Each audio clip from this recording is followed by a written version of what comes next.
শরদিন্দু বন্দ্যোপাধ্যায়ের লেখা লোহার বিস্কুট।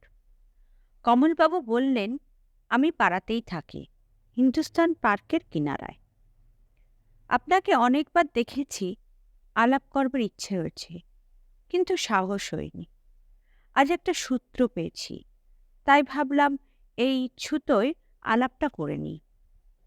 আমার জীবনে একটি ছোট্ট সমস্যা এসেছে। সমস্যা? ব্যোমকেশ সিগারেটের কৌটো এগিয়ে দিয়ে বলল, বলুন বলুন। অনেক দিন ও বস্তুর মুখদর্শন করিনি। গ্রীষ্মের একটি রবিবার সকালে ব্যোমকেশের কেয়াতলার বাড়িতে বসে কথা হচ্ছিল। কমলবাবুর চেহারাটি নারগোপালের মতো, কিন্তু মুখের ভাব চটপটে ও বুদ্ধি সমৃদ্ধ।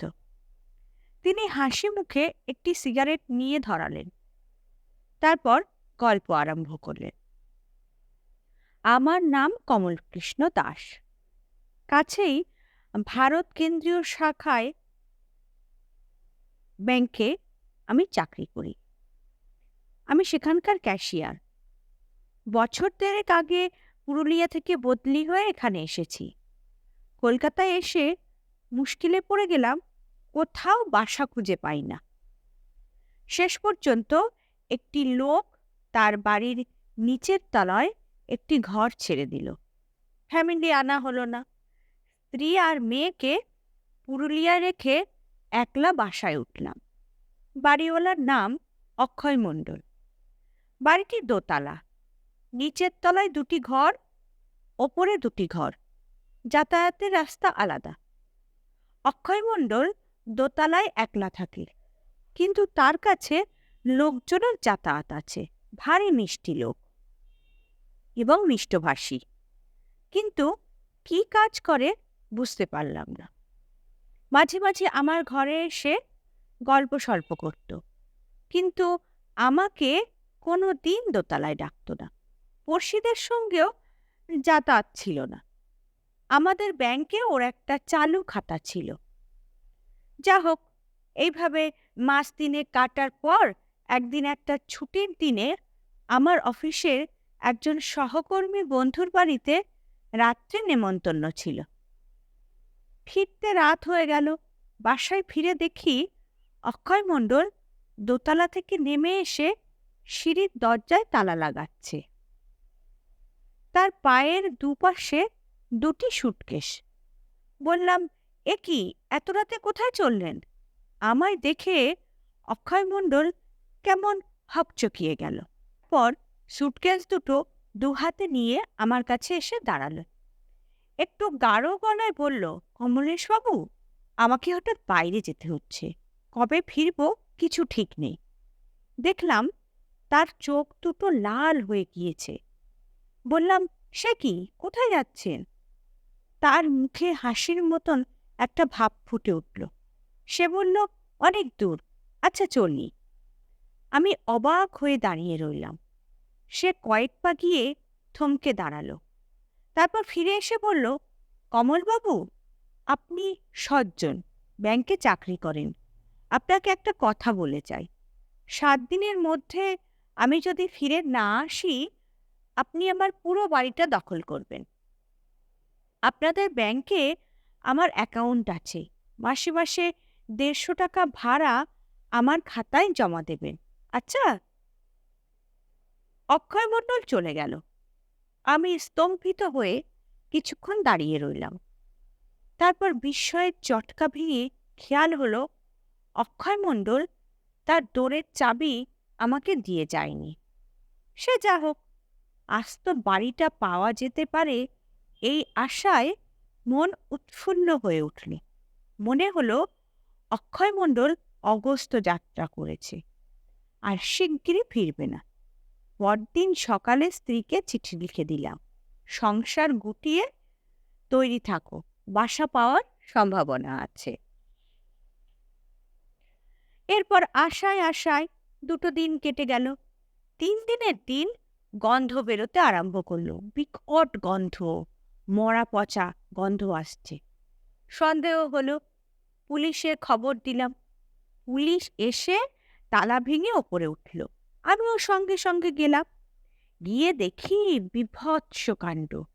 ঘরের মেঝের ওপর একটা মরা হাত পা ছড়িয়ে পড়ে আছে, আর কপালে একটা ফুটো।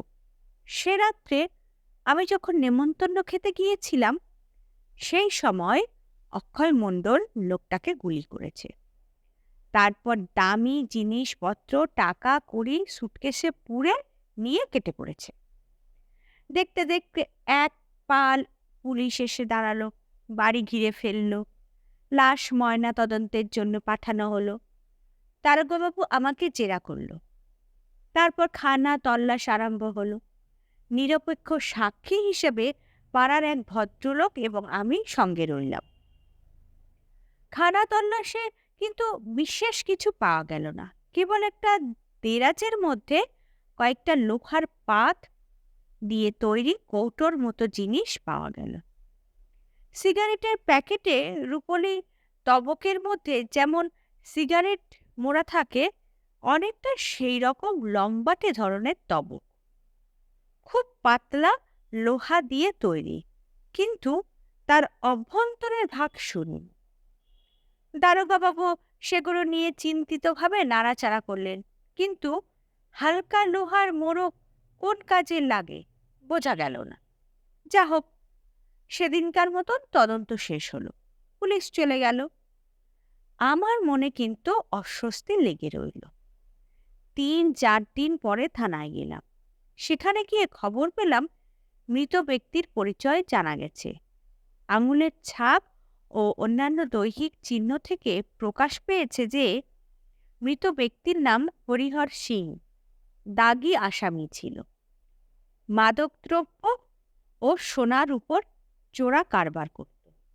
অক্ষয় মণ্ডলের সঙ্গে কোন সূত্রে তার যাতায়াত ছিল তা জানা যায়নি। অক্ষয় মণ্ডলের নামে হুলিয়া জারি হয়েছে, কিন্তু সে এখনো ধরা পড়েনি। কর্পূরের মতো উবে গেছে। থানা থেকে ফেরার সময় ভয়ে ভয়ে প্রশ্ন করলাম, পুরো বাড়িটা তাহলে আমি দখল করতে পারি? দারোগাবাবু বললেন, স্বচ্ছন্দে।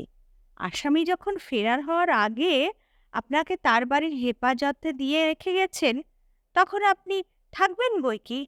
তবে একটা কথা, যদি আসামির কোনো সাড়াশব্দ পান, তৎক্ষণাৎ খবর দেবেন থানায়। তারপর প্রায় বছর খানেক ভারী আরামে কেটেছে। স্ত্রী আর মেয়েকে নিয়ে এলাম। সারা বাড়িটা দখল করে দিব্যি হাত পা ছড়িয়ে বাস করছি। বাড়ির ভাড়া মাঝে মাঝে অক্ষয় মণ্ডলের খাতায় জমা করে দেই। তার টেবিল চেয়ার ইত্যাদি ব্যবহার করি বটে, কিন্তু আলমারি বাক্স কাভার্ডে হাত দেই না। পুলিশ খানা তল্লাশ করার পর যেমনটি ছিল তেমনই আছে। হঠাৎ মাস ২ আগে এক ফ্যাসাদ উপস্থিত হল। সকালবেলা নিচের ঘরে বসে কাগজ পড়ছি, একজন অপরিচিত লোক এলো। তার সঙ্গে একটি স্ত্রীলোক, ভদ্র শরীর, মধ্যবয়স্ক পুরুষ। স্ত্রীলোকটি সধবা। পুরুষ স্ত্রীলোকটির দিকে আঙুল দেখিয়ে বলল, এ হচ্ছে অক্ষয় মণ্ডলের স্ত্রী, আমি ওর বড় ভাই। এতদিন আমি ওকে পুষেছি, কিন্তু আর আমার পোষবার ক্ষমতা নেই। এবার ওর স্বামীর বাড়িতে থাকবে, আপনাকে বাড়ি ছেড়ে দিতে হবে। মাথায় বজ্রঘাত। ফ্যাল ফ্যাল করে চেয়ে রইলাম। তারপর বুদ্ধি গজালো, বললাম, অক্ষয়বাবুর স্ত্রী আছেন তা কোনোদিন শুনিনি। যদি আপনার কথা সত্যি হয়, আপনি আদালতে গিয়ে নিজের দাবি প্রমাণ করুন, তারপর দেখা যাবে। কিছুক্ষণ বকাবকি কথা কাটাকাটি করার পর তারা চলে গেল। তারপর সন্দেহ হলো এরা দাগাবাজ জোচ্চোর, ছলছুতো করে বাড়ির দখল করে বসতে চায়। আজকাল বাসা বাড়ির যেরকম ভাড়া দাঁড়িয়েছে, ফুকটে বাসা পেলে কে ছাড়ে? থানায় গিয়ে খবরটা জানিয়ে এলাম। দারোগাবাবু বললেন, অক্ষয় মণ্ডলের স্ত্রী আছে কিনা আমাদের জানা নেই। যা হোক, আবার যদি আসে ছলছুতো করে থানায় নিয়ে আসবেন। আমরাও বাড়ির ওপর নজর রাখব। আমার পিস্তল আছে, তাছাড়া একটি কুকুর পুষেছি, হিংস্র পাহাড়ি কুকুর, তার নাম ভুটো। আমার হাতে ছাড়া কারোর হাতে খায় না। আমি ব্যাংকে যাবার সময় তার শেকল খুলে দেই, রাত্রে তাকে ছেড়ে দেই। সে বাড়ি পাহারা দেয়। ভুটো ছাড়া থাকতে বাড়িতে চোর ছেঁচড় ঢোকার ভয় নেই। ভুটো তাকে চিবিয়ে খেয়ে ফেলবে। তবু এই ঘটনার পর মনে একটা অস্বস্তি লেগে রইল। অক্ষয় মণ্ডল লোক ভালো নয়, হয়তো নিজে আড়ালে লুকিয়ে কোনো কুটিল খেলা খেলছে। দিন 10 পর একখানা বেনামি চিঠি পেলাম। পাড়া ছেড়ে চলে যাও, নইলে বিপদে পড়বে। পাড়া মানেই বাড়ি। থানায় গিয়ে চিঠিটা দেখালাম। দারোগাবাবু বললেন, চেপে বসে থাকুন, নড়বেন না, আপনার বাসার ওপর পাহারা বাড়িয়ে দিচ্ছি। তারপর থেকে এই 1.5 মাস আর কেউ আসেনি, পুরো চিঠিও পাঠায়নি। এখন নিরাপদ বোধ করছি। কিন্তু একটা সমস্যার উদয় হয়েছে। এই সমস্যা সমাধানের জন্য আপনার কাছে আসা। দারোগাবাবুর কাছে যেতে পারতাম, কিন্তু তিনি হয়তো এমন উপদেশ দিতেন যা আমাদের পছন্দ হতো না। ব্যাপারটাই, ব্যাংক থেকে আমার 1 মাসের ছুটি পাওনা হয়েছে।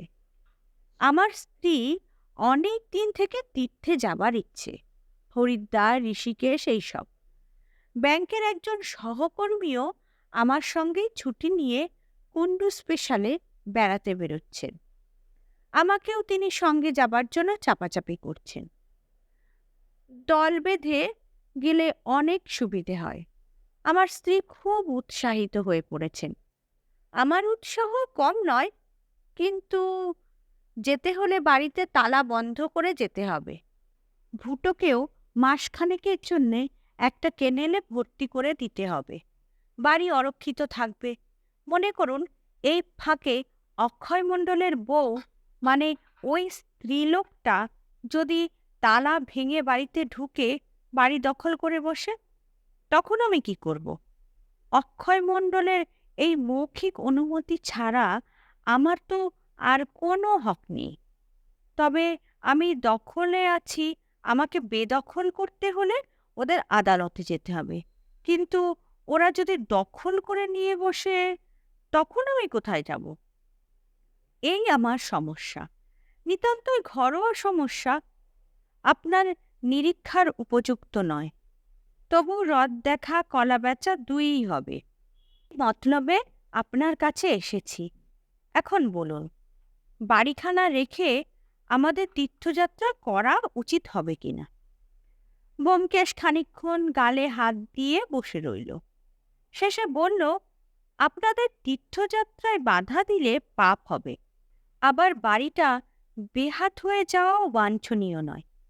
আপনার জানাশোনার মধ্যে এমন মজবুত লোক কি কেউ আছে যাকে বাড়িতে বসিয়ে তীর্থযাত্রা করতে যেতে পারেন? কই, সেরকম তো কাউকে দেখছি না।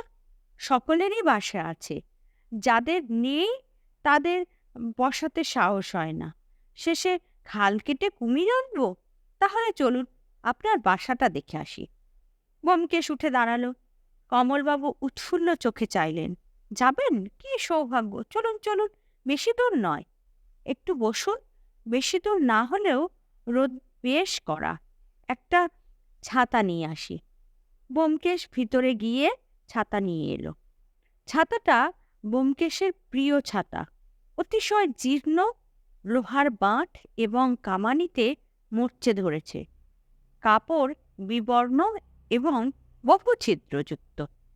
এই ছাতা মাথায় দিয়ে রাস্তায় বেরোলে নিজে অদৃশ্য থেকে সন্দেহভাজন ব্যক্তির অনুসরণ করা ছাড়া ফুটো দিয়ে বাইরের লোককেও দেখা যায়, কিন্তু বাইরের লোক ছাতাধারীর মুখ দেখতে পায় না। সত্যান্বেষীর উপযুক্ত ছাতা। চলুন। কমলবাবু বাসা ব্যোমকেশের বাড়ি থেকে মিনিট 5 রাস্তা। ব্যোমকেশ মাঝে মাঝে এই পথ দিয়ে যাবার সময় বাড়িটি চোখে পড়েছে। ছোট দোতলা বাড়ি, কিন্তু একটি বিশেষত্বের জন্য দৃষ্টি আকর্ষণ করে। সমস্ত ছাদ লোহার ডান্ডা ছত্রি দিয়ে ঢাকা, যেন প্রকাণ্ড একটা লোহার খাঁচা। বাইরে থেকে কোনো মতেই ছাদে ওঠা সম্ভব নয়। আসুন, ছাতা মুড়ে ব্যোমকেশ বাড়িতে ঢুকল। কমলেশবাবু প্রথমে তাকে নিচের তলায় বসবার ঘরে নিয়ে গেলেন। সেখানে একটা 17 ইঞ্চি ঢাকা তক্তপোষ ও দুটো ক্যাম্বিসের চেয়ার ছাড়া আর বিশেষ কিছুই নেই। ব্যোমকেশ ঘরের চারদিকে চোখ ফেরাল।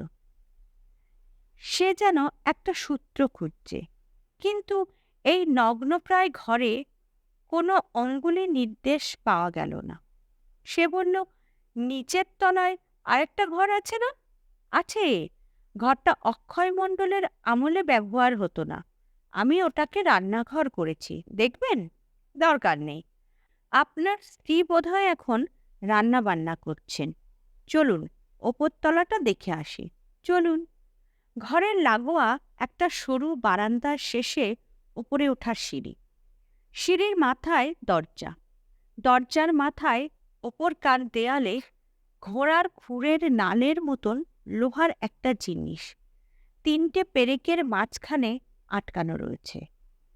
ব্যোমকেশ সেই দিকে কিছুক্ষণ তাকিয়ে থেকে ছাতা তুলে সেই দিকে নির্দেশ করে বলল, ওটা কি?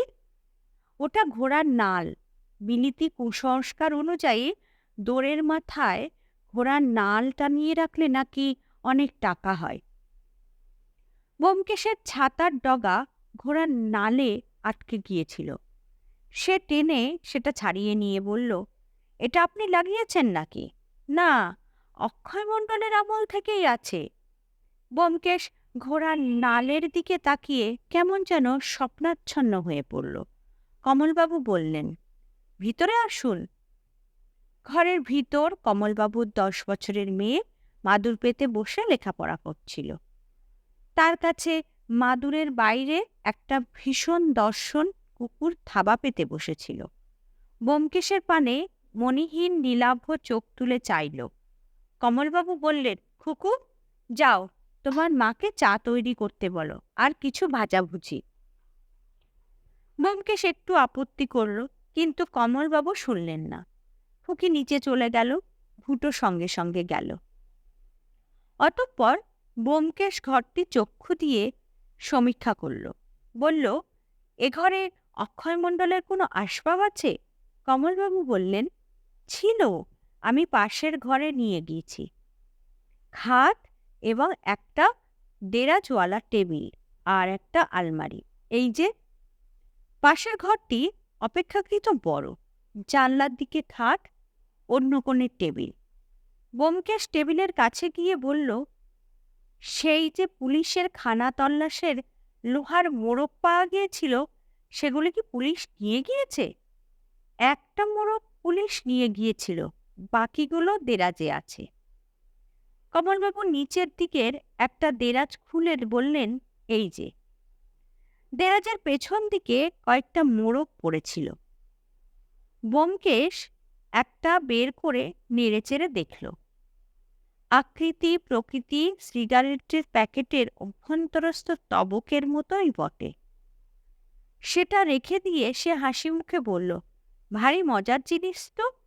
এর ভেতর গোটা দই বিস্কুট রেখে সুতো দিয়ে বেঁধে দিলে নিশ্চিন্ত। চলুন এবার ছাদটা দেখে আসা যাক। ছাদে কিন্তু কিছুই নেই, তা হোক, শূন্যতাই হয়তো অর্থবহ হয়ে উঠতে পারে। তাহলে আসুন। ছাদে সত্যিই কিছু নেই।